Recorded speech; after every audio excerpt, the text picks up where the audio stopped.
Naruto Uzumaki muli na ngang magbabalik dito sa Boruto Timeskip 2 Blue Vortex? Pwede na! Lods, teka muna. Imposible ata yan. Dahil alam naman natin na wala na nga sa kanya si Kurama at kaya mas mahihirapan nga siyang harapin ng mga malalakas na kalaban dito sa timeskip. At kaya papaano naman ata mangyayari yon, Lodi Cakes? So heto nga mga pare ko no? Oo, tama naman yun na mahihirapan naman talaga si Naruto na harapin yung mga kalaban ngayon dito sa Boruto Timeskip. Lalo't nga sa kalagayan niya pa na wala na nga sa kanya si Kurama. Pero mga pare ko, hindi lang naman magtatapos yun doon. Dahil hindi naman common na wala na nga sa kanya si Kurama, wala na nga rin talaga siyang pwedeng maitulong dito. Kasi guys, remember, may isa pang napakatinding abilidad si Naruto na siya nga lamang ang nakamaster dito. At ang teknik ng ito ay nasaksihan na nga din natin sa buong series ng Naruto. Yes mga pare ko, na kaya nga dito sa muling pagbabalik ni Naruto, etong teknik ng ito yung gagamitin nga din niya o maaari niyang gamitin laban nga dito sa mga pagkalakas-lakas na kalaban, especially nga dito sa leader nila na si Jura. Dahil take note mga pare ko, hindi naman masamang nilalang si Jura dahil isa nga rin siya sa mga tipo ng nilalang na nangangailangan nga o kinakailangan or naghahanap nga ng kasagutan. Diba isang halimbawa nga is yung tulad ng tanong niya na ano nga ba daw ang pag-ibig or love, which means kailangan niya nga talaga ng parang paggabay na para hindi nga siya maging mapanganib sa kanyang napapaligiran. Lalo't masyadong malakas ang tinataglay niyang kapangyarihan na miski nga ang mga kasalukuyang karakter ngayon halos nabubuhay na nga lang din dahil sa kanyang kamangmangan or sa kakulangan ng kanyang kaalaman. So see guys, nakita nyo naman, hindi siya masama. Need niya lang talaga ng kalinawan sa mga bagay-bagay na kaya nga dahil kapag pinatagal pa nila na confuse itong si Jura sa mga hinahanap niyang kasagutan, marahil na magpatuloy na nga ito sa kanyang pinaka-goal na lamunin na nga ang kanyang dapat lamunin tulad nga nila Himawari, Kawaki or Boruto. At pag nagkataon malamang natapos na nga silang lahat dito. At kaya dito na nga rin papasok yung ideya natin na pagbabalik nga ni Naruto at para nga dito kay Jura. Kumbaga let's say no na si Kawaki or kung sa ibang paraan man na mailalabas nga nila Shikamaru si Naruto dito or kung papaano man mapapakawalan si Naruto dito. Na kaya itong jutsu ngang ito makakatulong nga talaga dahil nga misking si Shikamaru alam nga din naman na magagawa o kayang gawin ng technique na ito. Then now mga sir,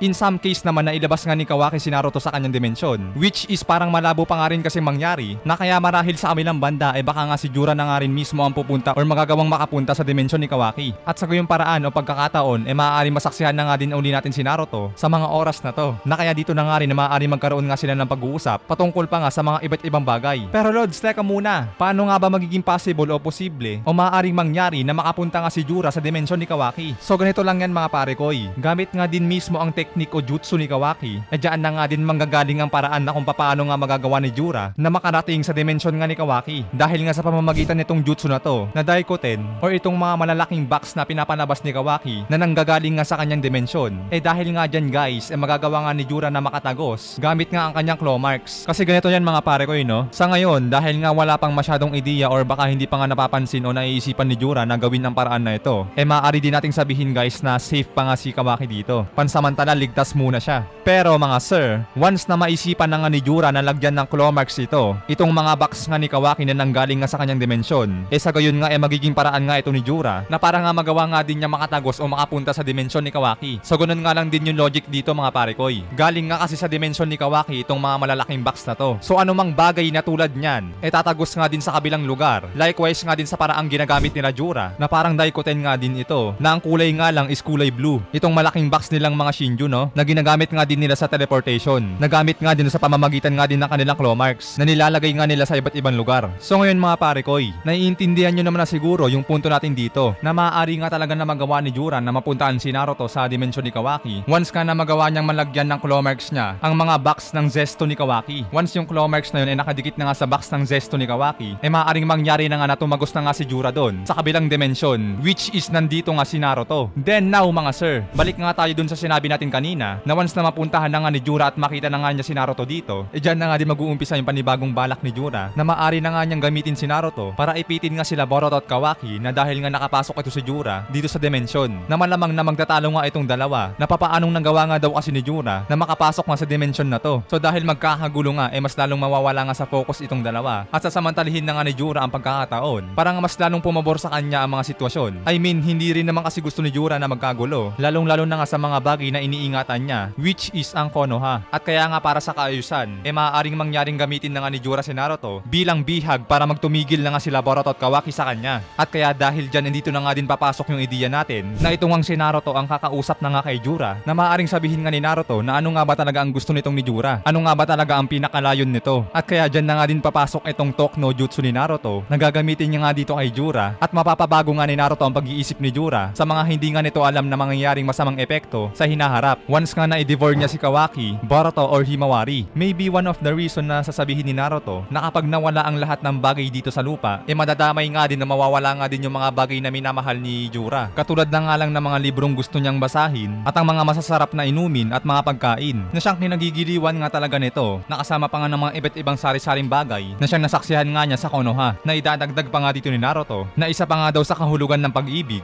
na bukod sa may koneksyon nga ang nararamdaman ni Jura sa ibang kasama, ang pag-ibig pa nga din daw ang isang bagay ang kinakailangan nga niyang panatilihin para sa tunay na kapayapaan. So something like that mga pare ko, no? Na mga klase ng Talk no Jutsu na maaaring gamitin nga o banggitin ni Naruto dito nga kay Jura. Sige par, pag nawala kami, wala ka nang kakainin ng mga fishbowl at kikiam, wala ka ng Cobra, Sting o Mighty Green. Na kaya dahil nga din sa mga bagay na yan, titigil na nga si Jura sa mga balak nito na akala niya nga ay mas goods o okay lang or ikabubuti. At pag nagkataon na magkakaroon nga nakatahimikan. But mga sir, hindi pa nga nagtatapos yan dyan. Dahil habang nasa stage nga si Jura ng katahimikan niya ng mga ginagawa nga nito, syempre muli na nga silang kikilos dito sila Naruto para muli nga gumawa ng mga paraan upang tuluyan nga pabagsakin si Jura. Dahil nga kasi anytime soon, pwede pa nga rin magbago ang isip nito. Kumbaga let's say no, na kung sealing technique na nga lang ang makakapigil dito, dito nga rin maaari nilang gamitin yung mga nalalaman nilang mga pamalakasang sealing technique ng angkan ng Uzumaki. Yun nga lang ay kung may natatago pa or may mga naingatan pa na scroll nito, or else kung naapektuhan na nga talaga si Jura ng Talk no Jutsu ni Naruto, baka hayaan na nga lang sila nito na magpalamon sa kanila o magpa-absorb. Nandyan naman kasi sila Kawaki o Boruto na isang mga Otsutsuki nga, na parang ayun nga din kasi yun nangyari sa nagdaan or doon sa episode 1 ng Boruto, which is sobrang lakas na nga kasi ni Kawaki dito na halos nagagawa na nga niya sabayan o labanan yung controlled karma ni Boruto plus Jogan, na marahil dyan na nga na-absorb na nga siguro ni Kawaki si Jura, no, na kaya sobrang lakas na nga din nito. Pero not sure lang mga pare ko, no, dahil maaaring hindi pa din pwedeng mangyari yun. But yun nga no, na need pa nga rin nila o kinakailangan pa nga rin nila na mapabagsak si Jura habang ang ito nga ay affected ng Talk no Jutsu ni Naruto. Sasamantalahin nga nila ang pagkakataon na maisil nga ito kung may paraan pa na isil, dahil nga hindi rin ito basta-basta mamamatay. Then now mga sir, let's say o sabihin na nga din natin na tumalab na nga ang Talk no Jutsu ni Naruto kay Jura at matagumpay nga nilang naisil ito o napigilan. Ang kasunod naman dito guys, marahil nga rin na syempre na balik Hokage na nga dito si Naruto at makakapagpahinga na nga muna si Shikamaru. At syempre dahil balik Hokage na si Naruto, dito mabibisto ngayon si Kawaki na hindi naman pala talaga siya ang biological son ni Naruto. I mean, pinagawa nga lang kasi ni Kawaki kay Ada na magkapalit nga o magkabaliktad yung sitwasyon nila ni Boruto. At kapag na-reveal na nga ang katotohanan, ang kasunod naman na mangyayari dito makakabalik na nga na maluwag o matiwasay ng makauwi si Boruto sa bayan ng Konoha. Makakabalik na siya guys ng walang pag-aalinlangan or anumang alalalahanin pa na magagalit nga sa kanya ang mga tao. At balik naman kay Kawaki, magkakaroon na nga ng laban sa isip ng mga tao na kung bakit buhay pa nga si Naruto, na kaya si Naruto na nga rin mismo ang magsasabi na hindi naman daw siya patay at ang inampon nga daw niya na anak na si Kawaki ang dahilan na kung bakit nga siya nawala ng matagal, na ibig sabihin nga lang din na hindi naman daw ang kanyang anak na si Boruto ang pumatay o pumaslang sa kanya. Kaya marahil si Kawaki nga ang babaliktad talaga dito mga pare ko, no? Pero maaaring hindi rin naman ipapatugis dito si Kawaki, no? Lalo't alam din naman natin na malambot nga ang puso ni Naruto, na kaya mukhang hindi nga rin siya papayag na pagtinginan ng hindi maganda ang kanyang inampon na anak na si Kawaki. At saka isa pa guys, no, ipapabalik na nga rin ni Naruto si Sasuke dito kay Boruto, na maalis na nga din ito sa pagiging puno at maibalik na nga rin sa Konoha. At papabalikin na nga rin si Koji sa Konoha dahil sa ngayon wala na nga din mapanganib na kalaban sa kanila. At syempre kapag kumpleto na nga uli ang ating mga childhood heroes, yun na nga guys, masabi na nga natin uli na hindi nga talaga tayo binigo dito ng may akda, na hindi nga talaga niya hayaan na mawala ang ating mga bidang ito sa kahit bandang dulo ng kwento. At kaya hanggang yan nga guys ang ating talakayan for today's video patungkol nga dito sa muling pagbabalik ni Naruto. Maraming salamat sa inyong panonood mga pare ko. Keep safe palagi. Anime Tagalog Talakayan nagpapaalam.